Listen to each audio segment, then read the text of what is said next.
Good afternoon, distinguished Prime Ministers, members of both delegations, friends from the media.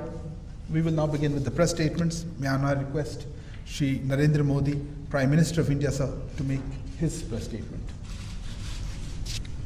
Your Excellency, Prime Minister Boris Johnson, distinguished delegates, media के हमारे साथी, नमस्कार। सबसे पहले मैं प्रधानमंत्री बोरिस जॉनसन और उनके डेलीगेशन का भारत में हार्दिक स्वागत करता हूं। प्रधानमंत्री के रूप में भले ही यह उनकी पहली भारत यात्रा है, लेकिन एक पुराने मित्र के रूप में वे भारत को बहुत अच्छे से जानते हैं, समझते हैं। पिछले कई वर्षों से भारत और यूके के संबंधों को मजबूत करने में प्रधानमंत्री जॉनसन की बहुत महत्वपूर्ण भूमिका रही है। इस समय जब भारत अपनी आजादी का अमृत महोत्सव मना रहा है, प्रधानमंत्री बोरिस जॉनसन का यहां आना अपने आप में एक ऐतिहासिक पल है। और कल तो पूरे भारत ने देखा है कि आपने अपनी भारत यात्रा का शुभारंभ साबरमती आश्रम में महात्मा गांधी को श्रद्धा सुमन अर्पित करके किया।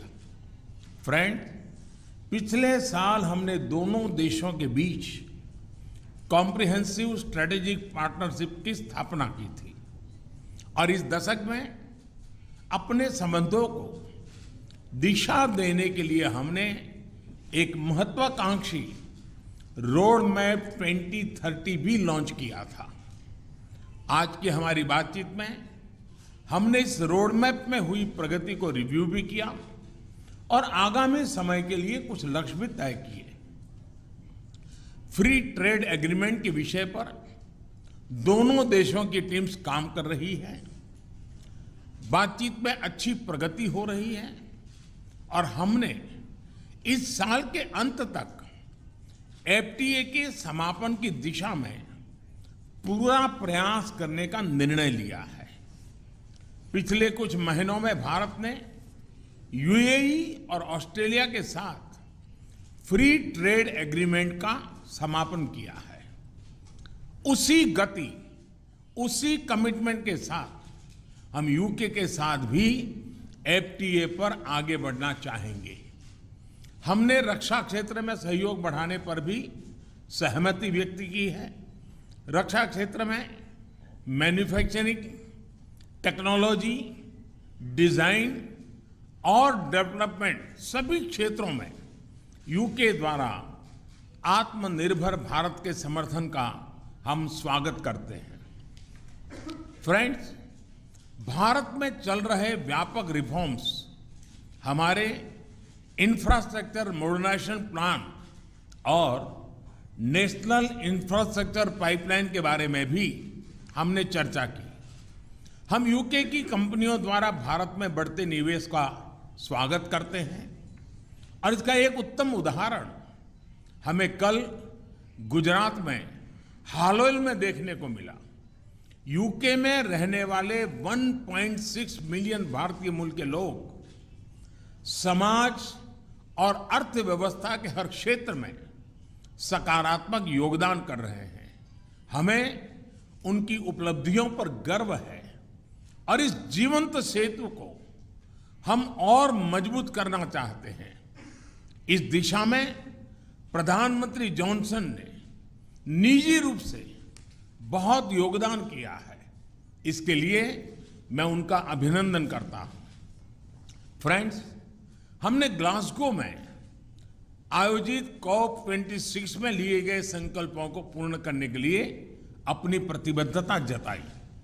आज हमने अपने क्लाइमेट और एनर्जी पार्टनरशिप को और अधिक गहन करने का निर्णय लिया। हम यूके को भारत के नेशनल हाइड्रोजन मिशन में शामिल होने के लिए आमंत्रित करते हैं और हमारे बीच स्ट्रेटेजिक टेक डायलॉग की स्थापना का मैं हृदय से स्वागत करता हूं। फ्रेंड्स, आज हमारे बीच ग्लोबल इनोवेशन पार्टनरशिप के इम्प्लीमेंटेशन अरेंजमेंट्स का समापन एक बहुत महत्वपूर्ण पहल साबित होगी। यह अन्य देशों के साथ हमारी विकास साझेदारी को और मजबूती प्रदान करेगा। इसके तहत तीसरे देशों में मेड इन इंडिया इनोवेशंस के ट्रांसफर और स्केलिंग अप के लिए भारत और यूके $100 मिलियन तक को फाइनेंस करेंगे। इनसे सस्टेनेबल डेवलपमेंट गोल्स की प्राप्ति में और क्लाइमेट चेंज से निपटने के प्रयासों में भी मदद मिलेगी। ये हमारे स्टार्टअप्स और एमएसएमई सेक्टर के नए मार्केट्स तलाशने और अपने इनोवेशंस को ग्लोबल करने में बहुत उपयोगी सिद्ध होगा। फ्रेंड्स, हमने क्षेत्रीय और वैश्विक स्तर पर हो रहे अनेक डेवलपमेंट्स पर भी चर्चा की। एक free, open, inclusive and rule based order पर आधारित इंडो पैसिफिक क्षेत्र बनाए रखने पर हमने जोर दिया। इंडो पैसिफिक ओशन इनिशिएटिव से जुड़ने के यूके के निर्णय का भारत स्वागत करता है। हमने यूक्रेन में तुरंत युद्ध विराम और समस्या के समाधान के लिए डायलॉग और डिप्लोमेसी पर बल दिया। हमने सभी देशों की क्षेत्रीय अखंडता और संप्रभुता के सम्मान का महत्व भी दोहराया। हमने एक पीसफुल, स्टेबल और सिक्योर अफगानिस्तान और एक इंक्लूसिव और रिप्रेजेंटेटिव गवर्नमेंट के लिए अपना समर्थन दोहराया।